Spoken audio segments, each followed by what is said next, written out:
هل من مدکر، کوئی ہے کہ سوچے سمجھے؟ ڈاکٹر شناز کی جانب سے اپنے ویورز اور لسنر کی خدمت میں السلام علیکم۔ میں اپنے نئے لیسن کے ساتھ آپ کی خدمت میں حاضر ہوں۔ ہم لوگوں نے پچھلی دفعہ جانا کہ قرآن پاک میں جس طرح سے ہمارے اردو یا انگلش میں جو جملے ہیں وہ الفاظ سے مل کر بنتے ہیں، اسی طرح سے عربک میں ورسز بھی الفاظ کے مجموعہ سے بنتی ہیں، اور اگر ہمیں حروف کا یا الفاظ کا مطلب سمجھ میں آنا شروع ہو جائے گا تو آہستہ آہستہ ہم قرآن پاک کو بھی سمجھ سکیں گے۔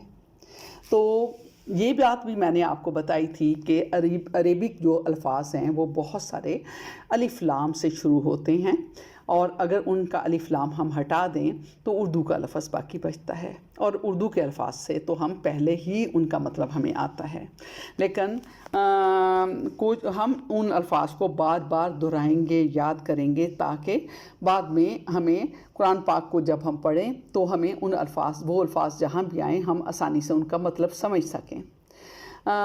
اس میں یہ ہے کہ یہ الفاظ ہمارے قرآن پاک میں بار بار آئیں گے، اور اگر ہمیں اچھی طرح سے ان کی یاد دہانی ہوگی، ان کے مطلب کو ہم جانتے ہوں گے، تو ہم پھر قرآن پاک کا مطلب بھی آسانی سے سمجھ سکیں گے۔ آج ہم آگے چلتے ہیں۔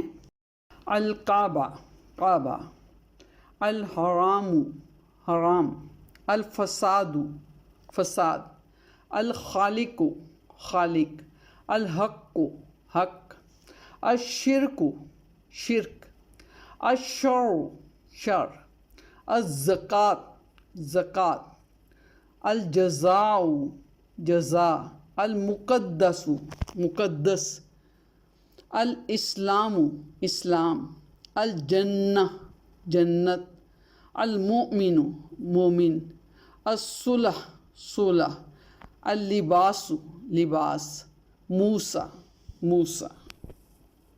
بہت بہت شکریہ۔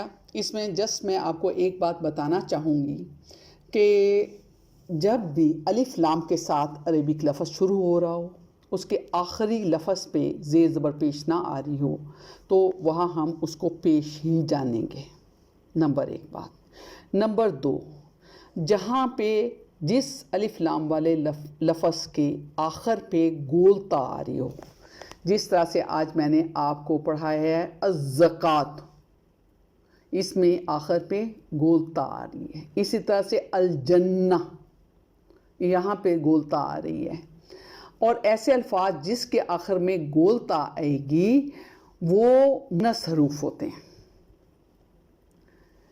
جس بھی حرف کے آخر میں گولتا آئے اس کو آپ نے مؤنث حروف سمجھنا، آپ کو پتہ فوراً چل جائے گا کہ یہ مؤنث حرف ہیں۔